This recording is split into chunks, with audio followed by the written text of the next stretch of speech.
So Devin's wrapping up, but I'm going to go ahead and preface this by saying that I've kind of said all along, you're basically getting a condensed version of this class. Here's what you're missing in the event that you want to go back and do it. You're missing watching Mel Brooks's Young Frankenstein, which is one of my favorite films. So that's a shame. You're missing watching the 1990s Kenneth Branagh, Robert De Niro version of Frankenstein. You're missing out watching the old 1931 Frankenstein. And you're missing out on watching an X-Files episode about Frankenstein. You're thinking, wait a minute, is this a film class? For the Frankenstein unit, yes it is. What we do is we read Frankenstein. Well, we read Frankenstein. And then we watch about 4 different versions of Frankenstein. Because the thing about Frankenstein that's so significant is it has basically become a cultural icon. Okay, give me an example of where Frankenstein has cropped up in contemporary culture. Vince, where have we seen it? Futurama. There's an episode where Fry is playing the holophoner, and he starts singing about neck bolts, and this image of Frankenstein's head pops up. Vince, are you obsessed with Futurama? Well, I mean, I just watched that episode yesterday. Isn't it weird how sometimes you've just read something or just seen something or whatever, and then it pops up again just like that, and you're like, wait a minute, how is this even possible? I kind of am obsessed with Futurama. It's one of my favorite shows. Frankenstein reference, good. Where else have you seen it? Nearly every Halloween episode of any long-running series. Precisely, because Frankenstein has become mythic in scope. And how is Frankenstein typically portrayed in these things? Zombie-like, arms outstretched. What about his head? He's got the bolts in him. The bolts coming out of his neck. It's really What's up here? a scar. The big scar, kind of like the Harry Potter lightning bolt sort of thing. How's his head shaped? It's square. Box. Square box, and he looks like some weird monster that was created in somebody's basement. It's not even that ugly. All of that is because Wow, that's hard. It's like a, Alex, like he's cute. it's like a 3 out of 10. It's not like. 3 out of 10. Alec, have you just rated Frankenstein? What's the scale here? I mean, what's the comparison? What's You know? the 0? In Gulliver's Travels, it says that no one is ugly unless by comparison. What are you comparing him to? Well, 10 is obviously you, Mr. Carter. Yes. Gene Wilder. Gene Wilder, who's awesome. Are you a Young Frankenstein fan? I haven't seen it. Okay. Although, didn't he really get really mad at the director because he thought, or was that, no, that was, okay, that was a different one. Sorry. Gene and Mel go way back. Yeah. So Frankenstein has been depicted this way because in the 1930s they chose an actor named Boris Karloff, who sounds like what his name is onomatopoeia, people, okay? Boris Karloff looked like Frankenstein. So they said, hey, you'd be a great Frankenstein. And he said, what? And they're like, good, you don't have to talk.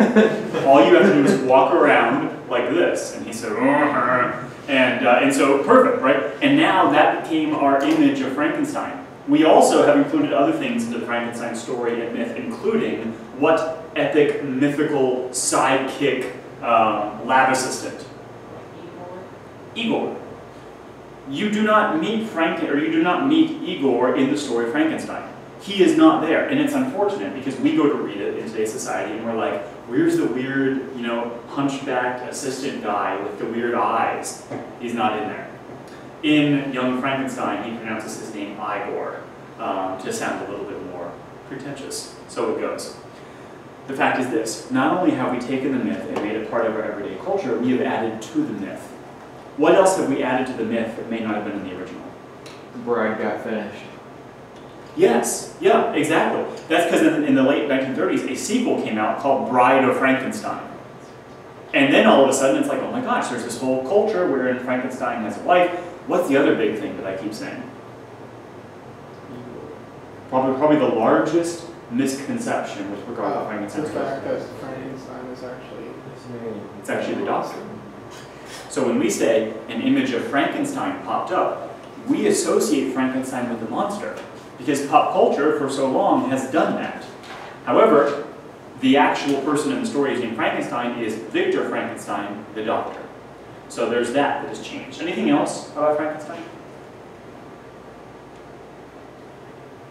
What were you expecting that didn't happen in the story? What were you waiting for? What did you expect that didn't come through? Or what happened that you didn't expect? Pitchforks. Nobody came after the The classic mob scene. Yeah.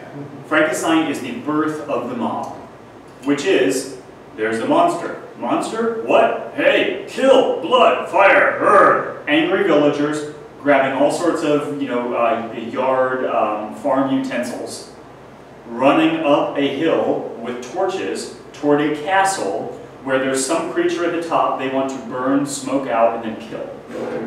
It's the same scene from Beauty and the Beast. Basically, everyone gets worked up into a fiery, angry mob, and then they want to go kill somebody or something. Again, that goes back to the black and white film version. There's no angry mob scene in this. It's just this monster. So here's what we're going to do with Frankenstein. We're going to treat this, yes, as a novel, but more importantly, as something that brings about questions. We're going to boil Frankenstein down to 6 essential questions. And these are actually the questions that you encountered on your in-class essay there. What we're going to do with the first part of today's class is look at each of these questions and then figure out why are they the significant ones with regard to this story. So as we go through these questions, I want to hear your thoughts, and then those of you who wrote about these questions, I want to hear your answers to these questions. The questions that sort of are the overarching ideas in Frankenstein. The first one, of course, being, what is the role of the creator toward his or her creation? So I'm going to put number 1, creator. Okay, let's do a little word association here. Let's start with the word creator. I want to know, first thing that comes to your mind. Andrew. Creation. Creator? You think creator? He's not that far off, because you cannot be a creator without a creation. It is the creation that necessitates the role of creator. Fair enough. You said mom. I said mom. Yes. God. Nurture. Jeremy Devon. Yes. What? Tyler? Tyler Yeah, the Tyler, Creator. yeah. Tyler the Creator. Is he a rapper? I don't Yeah. know, I just heard. I'll put Ty Ty. That's what I call him, because we're close like that. We're tight. Yo. What else? Creator. Bible. Bible. Seems like a good response. Fruit. Can we kick him out? Oh! Fruit. Okay, like the fruit in the garden. Or Paradise fruit Lost. because it is born every Science. season. Science. Science. Science. Some interesting things up here. Darwin. Okay. I actually, and you laughed at it, but I actually think that Andrew's answer is most significant here, if only because you don't have one without the other. Can't have a creator without creation, can't have creation without a creator. And the egg. And that's only because of the wording we're using. When we refer to something as a creation, it means it was created by something or someone. That's the very essence of the word. We started with creation, then we very quickly went to mom. Alec, how is a mom a creator, They other than creating trouble in your life? create life and just trouble in life. They create life, then they cause trouble Yes. in the life they create. Okay, I like the sound of it. It certainly applies to me in many ways with my mother, but that's a whole different story. Okay, we're not going to go into the science of this because I know Noah, hasn't had the talk yet.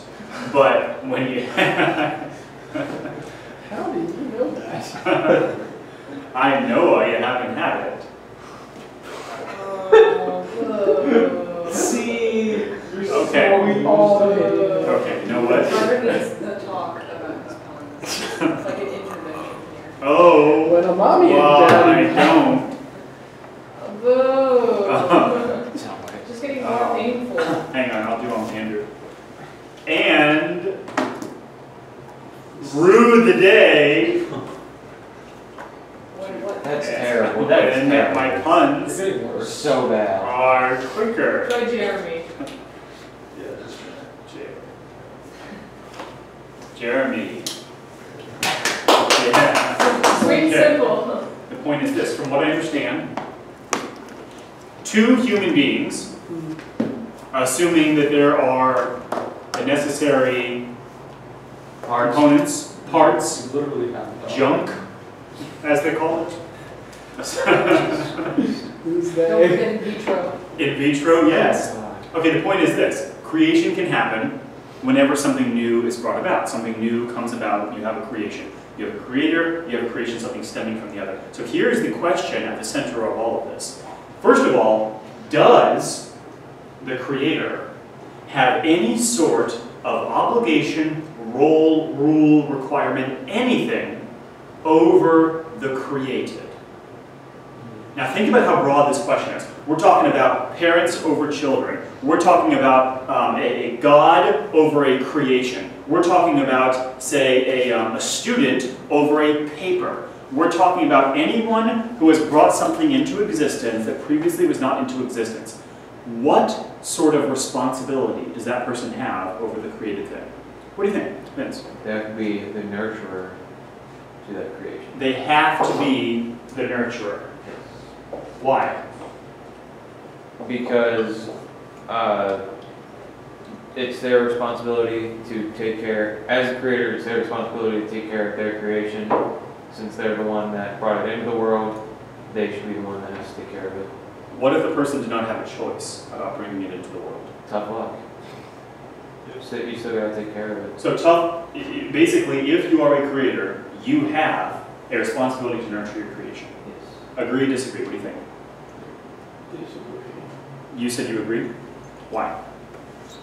Because it's your responsibility. You made the choice to bring it, or it's the responsibility falls on you. So it's not like. So with Vince, it was whether or not you have the choice, doesn't matter. You brought it into existence. You're kind of saying, I mean, responsibility falls to you because it exists and you caused it. You said you disagreed, Noel. Why? Like if you created a technology and you decided it was probably a bad thing, you could tuck it away and not do anything with it. You don't have to continue on with it or something.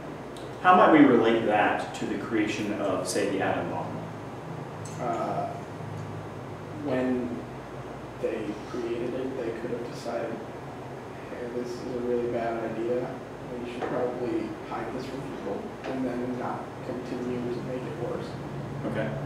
I think the thing with that is that you're still taking care of it because you have to keep it a secret from everyone else. Well, I didn't So- say you necessarily had to keep it secret. I just said that you could stick away and not worry about it at all. He mentioned the atom bomb. You could This- create this- a harmless Still technology that responsibility. did nothing Like with you it. wouldn't like post how to make an atom bomb on the internet after you created it and like spread that. Well, let's use a ridiculous example that's in my mind because my wife gave me 3 hours the other day to go do whatever I wanted to get out of the house, and I went to go see Jurassic World. Yay. Okay. Nostalgia 101. Jurassic Park came out when I was in 4th grade. I had just read the book by Michael Crichton. I was super excited. I watched Jurassic Park on opening day, 1993. I got really scared, actually, in the movie. I had to close my eyes at one point. But watched it again a year later because it was still in the theater for 1 year. I stayed in the theater. Watched it again a year later, and then bought it when it came out on VHS, mind you, and watched it at least 35 times after that. Loved Jurassic Park. So naturally, I loved Jurassic World. Every bit of its cheesy goodness. I absolutely just loved it. But at the center of the movie, as cheesy and silly and popcorn enjoyable as it is, this question permeates the film. Because here you have a created being, which is basically a park full of dinosaurs. Created beings brought into existence by a group of lab scientists who were able to extract DNA from the mosquitoes and the amber, thus bringing these things out. And as havoc ensues, the question is then asked, to what extent is this someone's fault? How many of you have seen Jurassic World? You gotta be kidding me. One person in here has seen the movie that has made over $500 million in the US box office alone. Okay. Explosions. One person. But it's Sorry, I'm kind of busy It's taking a what? summer English class. It's what? busy with his stuff. Are you though? People are really lazy to except for Jeff. It's not about being lazy to go see a movie. No, it is. It is. It doesn't take effort. No, most No. people just wait for it to come out on like Netflix or just. It- Or pirate it. Yeah. Or pirate No! it. Yeah. You can't, Yeah. you gotta watch this on a big It's screen. nice. Who cares? I actually would have It's a dinosaur. Or if It you have a eats big people. screen. No, If I you would just- rather see, not you give can just- money if to you have a that movie laptop- so that they don't make more If you have a sequels laptop, that you are can just cheesy. pull it No. closer to your I only This saw is- Why would you Yeah. call out spoilers? You are hurting my feelings, and you, I don't know what you are. I don't know. I don't know. This, Andrew. Come on, Andrew. Jurassic World, man.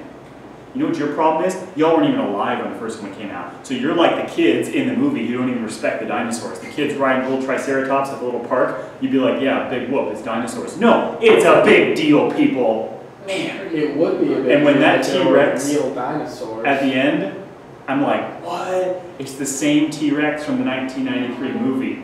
And they made him look older and You mean the grizzled. same and you're robot one? Yes. Okay. Yeah. No, see, I don't They know where said they, I don't know where they guy stored dressed up him as all this skeleton. time, but I imagine they pay a big warehouse fee. But hey, it's worth it.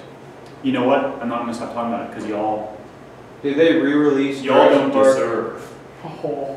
my thoughts on That's it. just in like 3 months. And No, I actually. No, because by then you would have watched it on your phone. I really And you'd be wanna like, know- they were all kind of small. I don't really get what the big deal was. No, I want to know your thoughts on it. I want to know if you thought it was good. See, look, I loved it. Really? I sat there That's and a lot of people loved did not. every minute of that movie. What Was the it? heck? I is was this part? smiling like a child. I was giddy with excitement. Did it really take You you are 3 hours to get literally- through that whole movie? Was it because of? No, I had the 3 hours off, so I drove there, watched the movie, and then I went and Smoked a bowl. and what? What? Smoked a bowl? Yeah. Don't say that out loud. Like a- This is on video. Like a bowl? No, Carter. That is. Oh, Carter, no. It's weed Carter, language. no. Like a, He means No. surrounding doors. You I know, don't even have a bowl in here to smoke. Like Tyler Oh, the God. Creator. Does Ty know about smoking bowls? Of Yeah! course he yeah. does. Oh yeah. Okay, well, Did you like Jurassic World because of the movie Jurassic World, or did you like it because of what it represented? Like the nostalgia. oh, I made it very clear the movie was cheesy. But that doesn't mean it's a bad movie. It wasn't a bad movie. It was cheesy and lovely, and they knew it was cheesy. And they admitted it was cheesy in the screenplay, which to me makes the cheesiness okay. That plus big dinosaurs, plus people getting eaten by big dinosaurs, I love it. And I am not ashamed about loving it. I was sitting there, I was having more fun than the 7-year-old kids that were sitting down the aisle from me. They were like, man, dinosaurs. And I was like, this is amazing. How are you so Were you- pretentious were you- about so many other movies and you're like, people getting eaten, Jurassic World. I've already explained why, because this brings back 4th grade, which for me, 4th grade was the turning point. Everything up to 4th grade was amazing in my life. Like But when did Need for Speed? And then after start? 4th grade, you know, when people start dividing into cliques, and when girls start realizing that you're dorky, and when, you know, you can't play sports. This is a whole. So basically, 4th grade was it, man. That was the year. And then, so I'm sitting there and I'm like, 4th grade, what? Wait, are you telling? What? What? You peaked in 4th grade. You are now. Socially, yeah, You socially. now consider yourself less than your 4th grade self. My 4th grade self, Current as Was of today, amazing. Carter. I was elected to student council, because you have to get student council in 4th grade. I was the only one who knew how to use the Macintosh computers Man, aren't you cool? And with the 3.5 floppy disk. You're like, What? Which I used to carry around in my Command pocket. C, look, you can copy That's things. dangerous. I know. I was crazy. I wrapped 400 rubber bands around my mechanical pencil. And when I tossed it on the table, it bounced up about 4 feet. That's how I rolled in 4th grade. You can see why things went downhill out there. Yeah, there were signs, people. There were signs. But Jurassic Park, Jurassic World. You're getting me off track, and I appreciate that because it means you're actually listening. However, I want you to answer this question for me. and stop answering about your stupid dinosaurs, since y'all don't care You're the about one with the dinosaurs. stupid dinosaurs. How about this? Answer it with regard to the book. Victor Frankenstein makes a human being. So he's the Now, doctor. granted, Is it a human? Granted, he uses dead parts of humans. So there's that. But he gives life to dead flesh. In other words, this living thing, which we know it is living because it moves, it eats, it thinks. I think, therefore I am. So not only is it living, it has an awareness of life. So it follows the Descartes principle.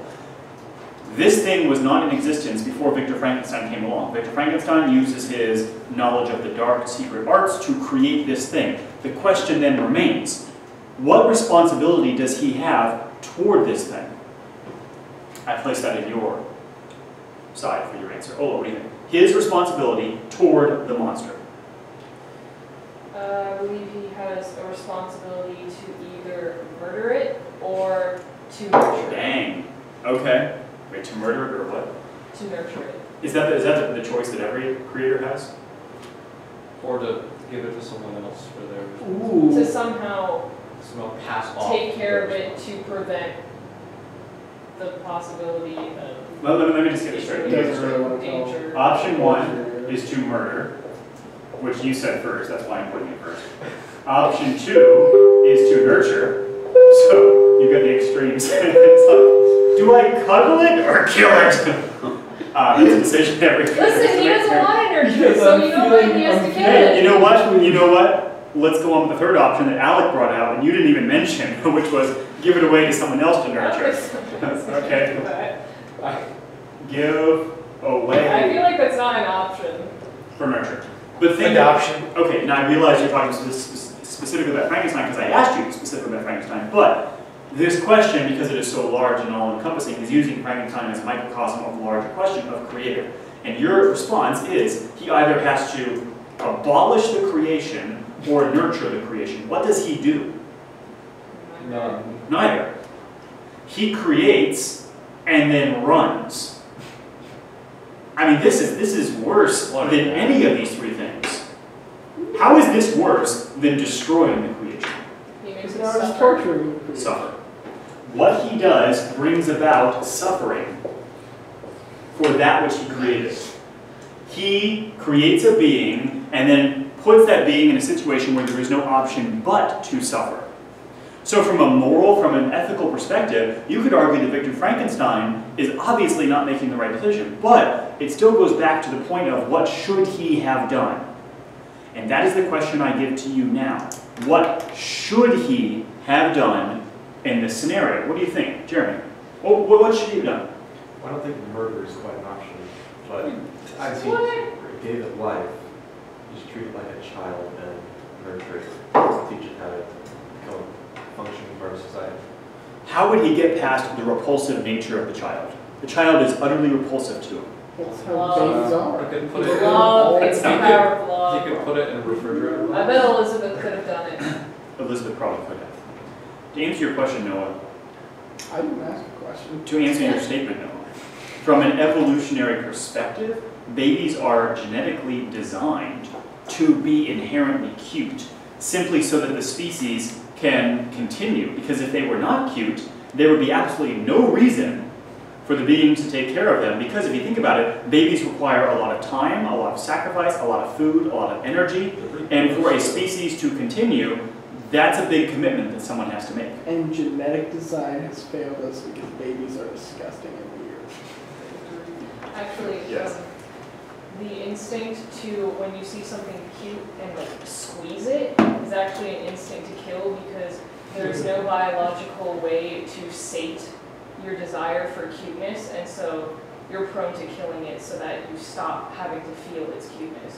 So I your believe cuteness that. about babies is Yeah, kind of I don't know if I false. believe that at I all. read that. So. I don't Yeah, even know you if read that that has any somewhere. scientific backing whatsoever. I don't It's feel on the the need internet where everything is true. to strangle a koala bear. No, haven't you ever just like seen something and you're like, it's so cute, and you just want to like squish it? But no. I mean, Yes. pick up and hold me. They're not, Dead not like, species. "Ah." Are you speaking from experience? Yes, I like. Never I accidentally clenched my murdered- teeth Oh, when I see murdered something very child. cute. I've never murdered. Well, this is very telling on some way, and very scary. Thank you for sharing, but I please don't think share. number one. I think the murder is scariest indicator. part of all this is that you believed wherever you read it. I feel it. It makes feel the sense urge to to me. kill. essentially, yeah. Jeremy, what were you going to say? Or were you going to say something? I forget. I mean, all of this goes back to the same question. And in fact, the vast majority of these questions all relate to this question. I don't even know why. I don't even know why the bells are ringing today. What's the- Scary. I don't like it. Yeah, they were. The Just point is reminds me this. how long we're here. Victor creates something. And this actually spills into our second question, which is what is his motive for creating, which is a far easier question to answer. What is his motive? He wants to make non-living things living. Isn't he just He wants to do basically his mom. curious? There's curiosity. Definitely curiosity. Although, given the tone of the novel, it's pretty obvious that the author, or at least the overarching idea of the novel, wants you to come to what conclusion about his curiosity. Good or bad? Too much? Oh. Good. No. Bad. No, good. No, Alan. He created a wonderful creature. Okay, but see, even as you say that, you're smiling because you know it's not true. No, I'm gonna write my whole research paper about that. You probably are. And if it's anything like your tickler essay, I'm sure I'll talk about it for years to come. That's perfect. The point is this, you can't even say it with a straight face because you know the very novel itself is No. pointing the reader toward the opposite interpretation. No, Ferguson is a beautiful creature. Okay. Beautiful. And again, I mean, that goes the- back to your reading of Gulliver's Travels, which basically says nothing is ugly or beautiful except by comparison. So this actually spills into another one of our questions, which is he even a monster in the first place, or what makes something a monster? The cover of this You're book is absolutely very right. different.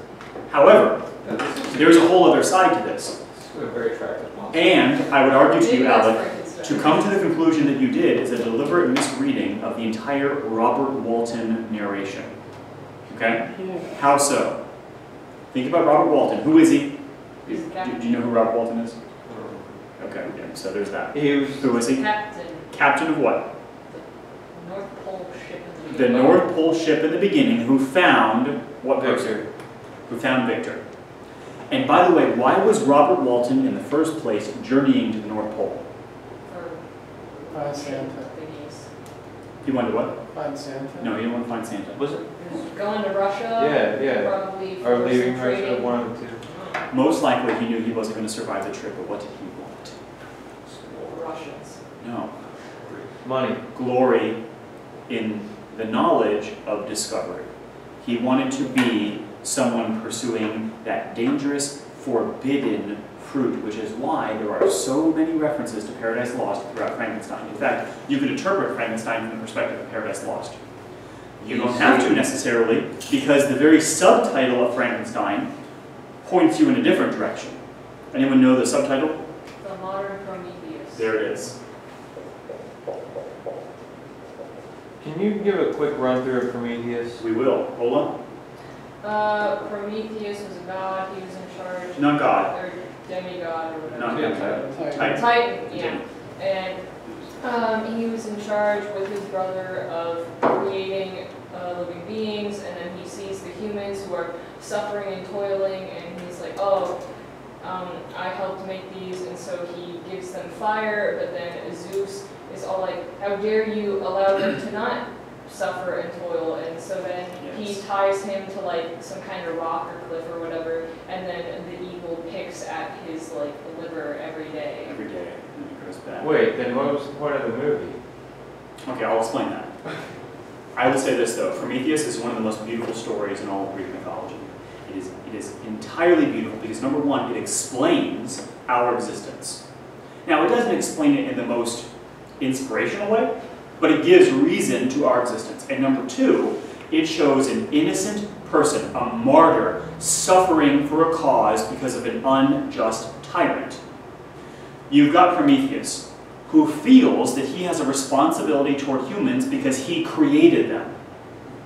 He wants to help them. They're toiling and struggling in the darkness. He gives them fire. That's why the image of Prometheus is him coming off the mountain with the fire of the gods, holding it up, fire. What does fire represent symbolically? Life. Life, light, Well, isn't it in Prometheus, isn't it progress, basically? It's basically knowledge, which leads to progress, innovation, experience, it's everything. Because if you think about it, fire itself is representative of power, and knowledge is power. Zeus wasn't mad that the humans could now cook their food. Zeus was mad because the humans were one step closer to what? Being gods. The knowledge. If you think about it, the tree of knowledge of good and evil, the forbidden fruit. Prometheus, in that example, is basically saying, here's your apple, which is why in the creation story, Prometheus is more of a serpent sort of character than anything else, then punished by a very just God. It's a reworking of the story, but from a different angle. I read that in mythology, Prometheus is like a hero for humans. Exactly. In the Bible, Satan is terrible, so... Perspective. All about perspective. So here Prometheus comes down, he gives them fire, which is why when smart boards first came out on the market, they were by a company called Promethean, and at the bottom you would have a symbol of a man holding up a torch. Prometheus. Knowledge, power. Smart boards, sell them, yay. Okay, there's that kind of idea. Now the connection to the film Prometheus is Ridley Scott wanted to show the beginnings of the alien story. So he has humans go searching for their creator, for their god. They find their creator and their god. And in the film, they finally get a chance to face one of the Titans and say, why did you create us? What does the Titan do? I don't know, I haven't seen it either. Isn't he like leave? Rips their head off, then walks away. That's their answer. Screw you. Not the answer they wanted, but it is an answer.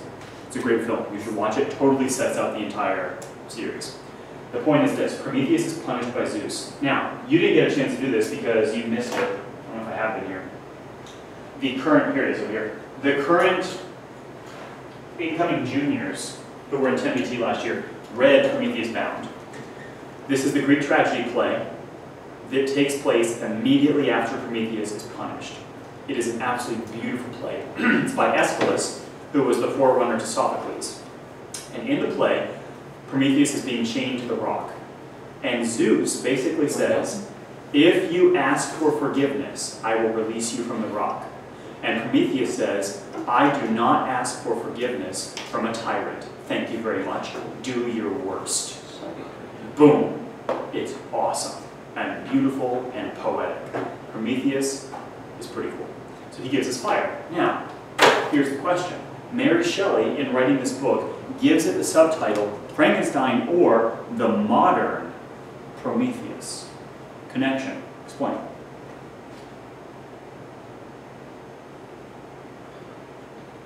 Well, Frankenstein has a new technology, sort of.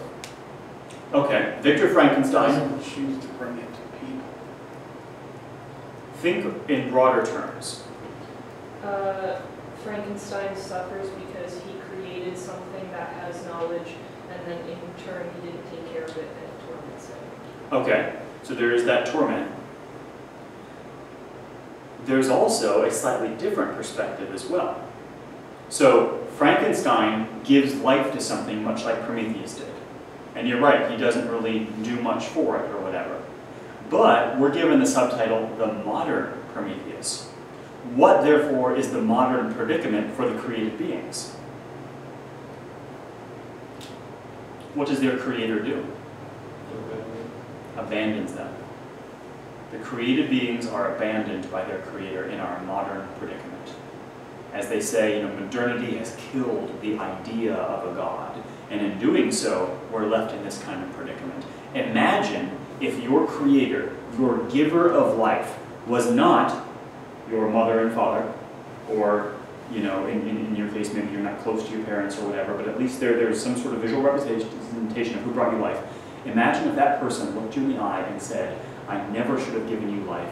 I should have done away with you when you were a child. You are worthless, and you are a horrible miscreant. Wouldn't feel very good. It wouldn't make you happy. It wouldn't be the best day for you when that happened.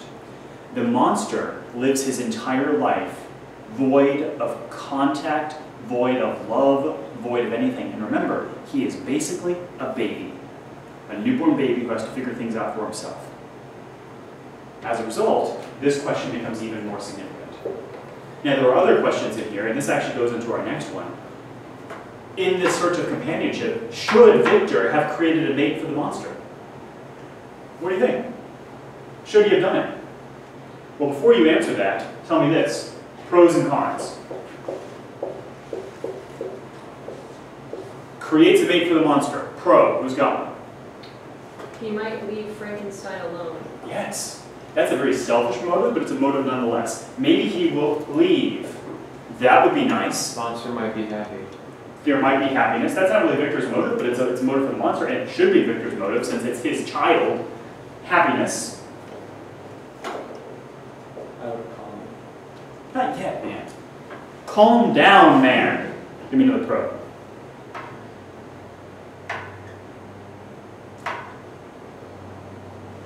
He could perfect his creation. This could be a chance for him to work once again in that secret art to make better that which he may not be perfectly satisfied with. Absolutely. All right, Alec, Mr. Negative. Oh yeah, they could reproduce. You could have a race. Baby monsters, baby monsters. Just want to squeeze it like that. Okay, what's another con? 2 monsters instead of There's 2 monsters now. Double trouble. trouble. They could kill his family twice as fast. It might not even like the first monster. What happens if you make this second monster and that second monster's like, nope?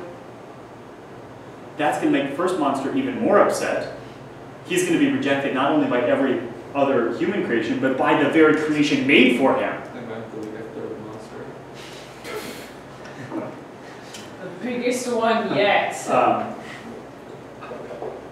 Now, even at this point, because at every point there's a connection, but even at this point, where do we see the Paradise Lost connection? Satan. Not Satan. God creates Adam. Adam's job is to tend the garden, to look after the animals. What does Adam desire? A woman. Well, he doesn't even know what that is. A He mate. desires a mate, a companion, first and foremost. He wants a companion. God gives him a companion. In Paradise Lost, and we didn't spend a lot of time talking about this because we were kind of rushed on Paradise Lost, but in Paradise Lost, what is Eve's initial response to Adam? Remember? She didn't know what it was. Well, she didn't like looking at him as much as she liked looking at herself. Yes. She wakes up, she comes into existence, she walks over to a pool of water, sees her reflection, doesn't know it's her reflection, and says, whoa, yummy. I think those were the exact. That's what I I say when am- I look in the mirror. I think that's what it said in the Bible. I'm putting, I'm changing Milton's language a little bit. His language would be more like, the serene doth look upon the light shine, ethereal brightness into the vast darkness, hot female. What about cereal? So, what happens is, a little voice appears in her ear and says, look away, that is thine own image. So she looks away, and here comes Adam. Okay, no clothing, remember, because it's pre-fall. Here he comes. Okay? Actually, in the Milton text, it says, Adam doth walk with jaunty stride and point forward with little guns made out of fingers to suggest his wanton glances upon her female form. Hey. Okay? What does she do? This actually isn't Paradise Lost. She runs away. He shows up, she runs away back to the pond to go look at herself again. Good for her. The point to this is Milton is trying to explain, I mean really for Milton, he's trying to explain why women are beautiful and men are just kind of ugh. I mean, if you think about it, the entire Renaissance is filled with these images. Now, granted, there are the male statues too, the beautiful, young, athletic men. But Renaissance art was obsessed with the female form and the beauty, the inherent beauty of the female form. Milton's explaining that.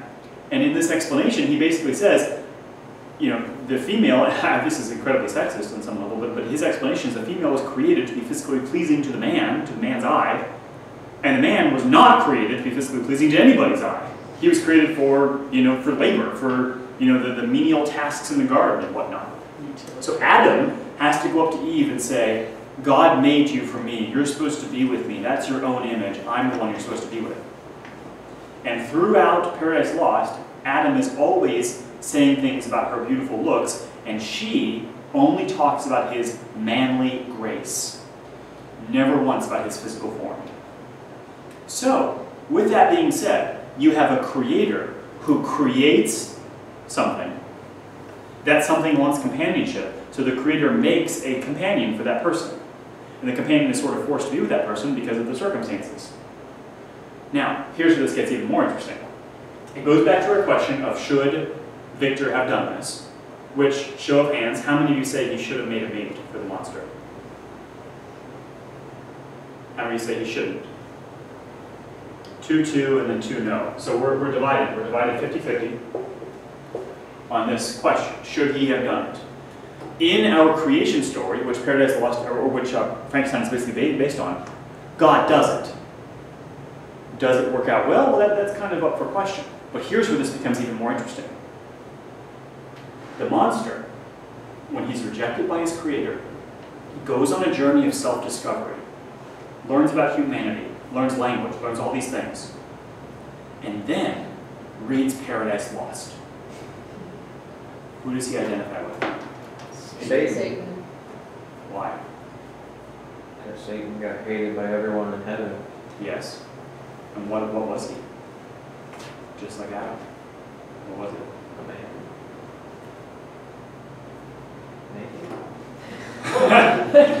Yeah. A created being.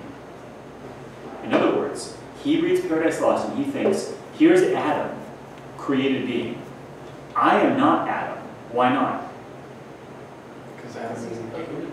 Because Adam's what? Not hated. Not hated. Adam is loved by his creator. I am Satan, the created being hated by his creator. Do you remember Satan's motto in Paradise Lost? Let's Mess go up get one, God's boys. creation. Yes. He sums it up by saying, evil, be thou my good. What God calls evil, I call good. In other words, I will have my revenge. And I will have my revenge not upon the person who despises me, but on the loved ones of the person who despises me. Now think about this. This is the connection. Who does Satan go after in Paradise Lost? Eve. Adam and Eve. Not God himself. Not God. Because you tried that already. Well, yeah, there's that. But how better to go after the people God loves?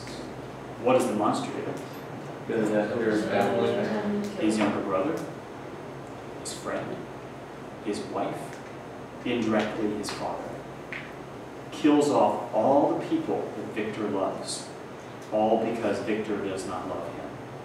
Think about that kind of revenge. That's not just getting back at the person, that's destroying the other person. Well, That's the kind of revenge that makes us feel like, man, that's the real deal.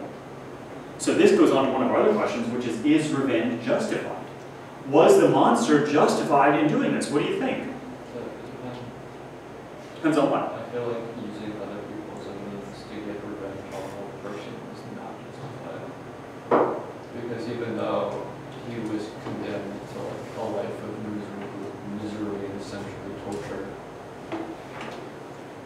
the family didn't have anything to do with that.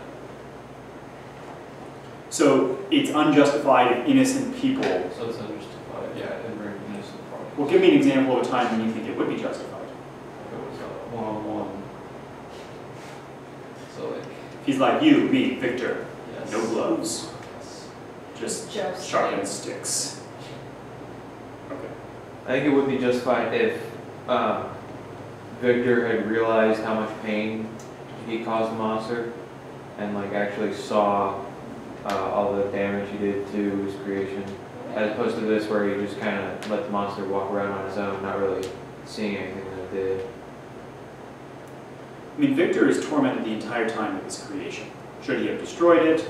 Should he let it continue to live? And it seems as if at every step he's making the wrong choice, the choice that should not be made.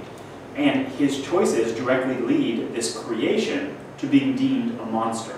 So this actually goes into what I think is perhaps our most interesting one, which is what deems someone or something a monster? Did anyone write about this topic?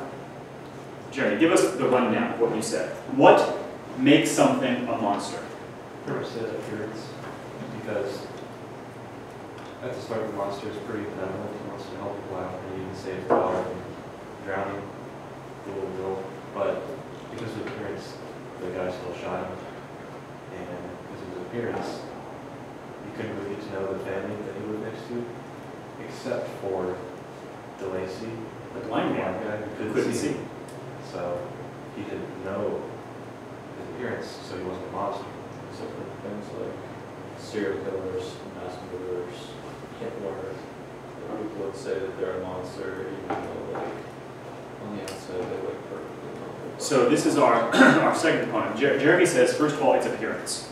If something appears to be monstrous, and by that, we imagine out of the norm. Is that kind of what you mean? Yeah.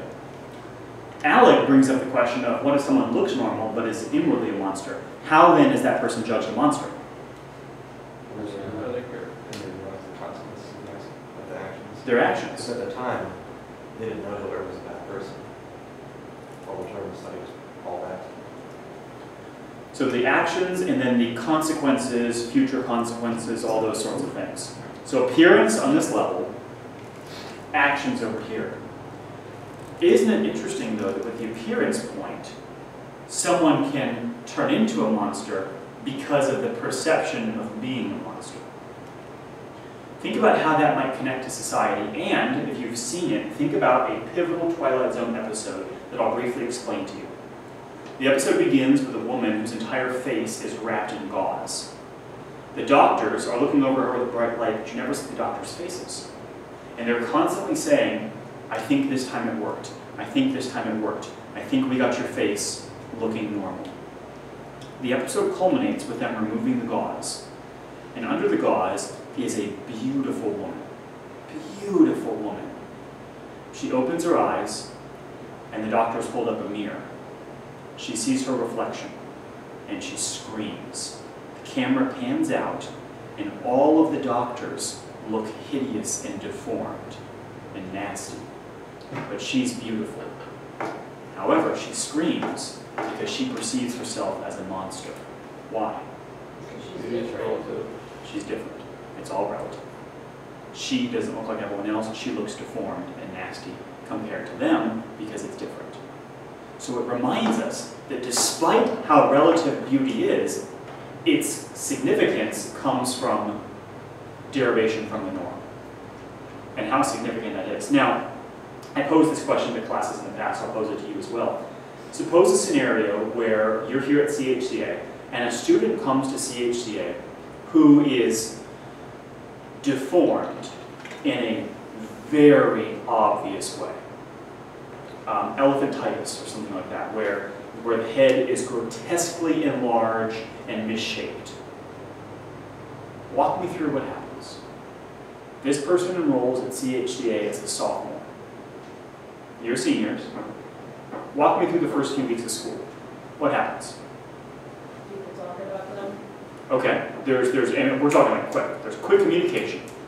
What happens? There's that one person that tries to reach out to them and make them feel well. There's always that person. Usually there's like one or two in each class who's going to sit next to them, take them to classes and stuff. How's that person going to survive at CHCA? Which person? The nice person or the new person? The new person. I mean, you have to admit, CHCA, for its faults, is a very welcoming school. I mean, I have seen students come through CHCA who at any other school would be shoved into lockers and horribly mistreated, and here at CHCA, they are tolerated. Not necessarily loved, but tolerated. No names necessary, but They do fine here, okay? In this kind of situation, it tests the boundaries a little bit.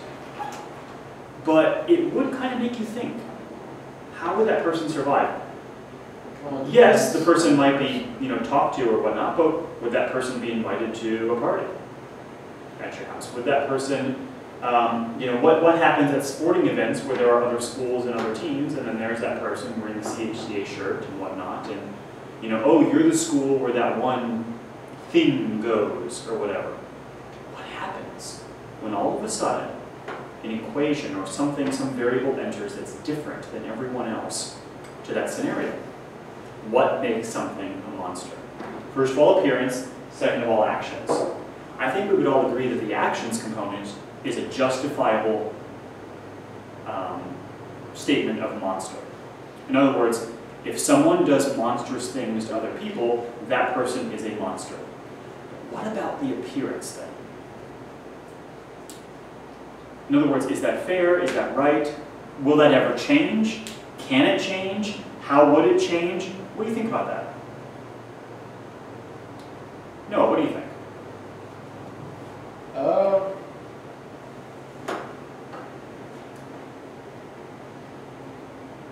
So does appearance make somebody a monster?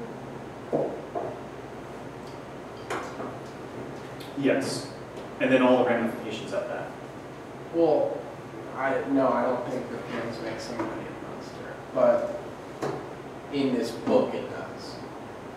I think in this book his appearance leads other people to treat him differently, which then leads to him kind of going crazy-ish and killing people. Do you think that scenario would happen in our society? Yeah.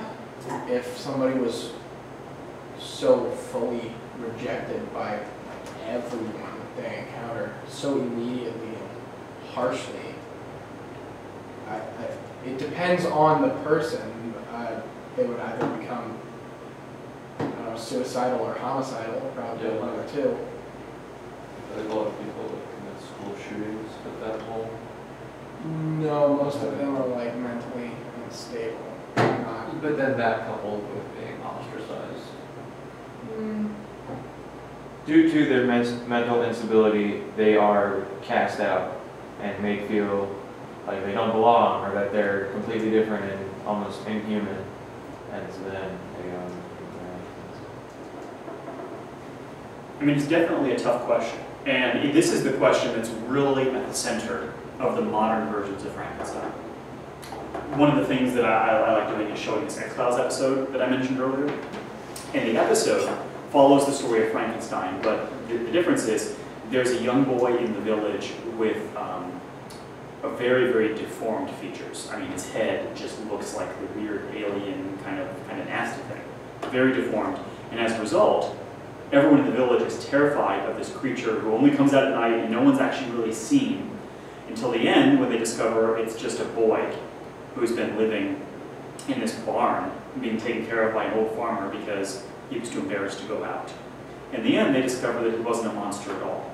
But the whole time, everyone was terrified in the whole town. And the show ends with a mob scene where they're going to burn down the barn because they believe the monster's in there. It's something that has been around for ages. Ostracizing the different, ostracizing the thing that doesn't fit in. And as a result, we're given this haunting story of Frankenstein where someone turns into a monster because that person is perceived as a monster. There is not an initial desire for malice. It is something that society causes through rejection. This creature was created out of a desire for knowledge by Victor Frankenstein. He wanted knowledge of the secret arts. He wanted knowledge of a different kind. Now, Frankenstein is written during the sort of boom of science, the age of reason. And it's written as kind of a warning. What happens when you go too far into science? So this leads into the last of the 6 questions, which is knowledge dangerous? Which we could rephrase as, when and where can knowledge be perceived as dangerous? It's So let's throw that question out there and get a little bit of feedback on this. Is knowledge a dangerous thing? Knowledge. Is it dangerous? Now keep in mind, we're going back to Paradise Lost with this entire story, and at the center of the Paradise Lost story is, as Vince said, the fruit which grows on the tree of knowledge of good and evil. Is knowledge dangerous? Oh, what are your thoughts? Knowledge isn't inherently dangerous, but it's only dangerous by how people use it. So obviously, Adam and Eve are not given knowledge because it is perceived as dangerous, since they aren't able to handle it or understand it. But God has knowledge and He's good, so that's to say, knowledge is neither. So it's all in the use and the handling, kind of like with nuclear technology. It could be used for good, could be used for bad. Fair enough. Andrew, what are your thoughts? Yeah, Is knowledge dangerous? I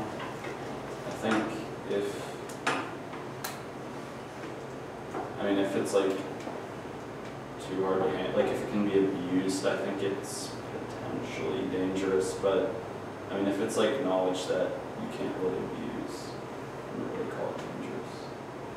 To what extent is education dangerous? Okay, think about the entire purpose of education. You're put into school in preschool. You journey from kindergarten through senior year of high school. You go on to four years of college, possibly grad school from there.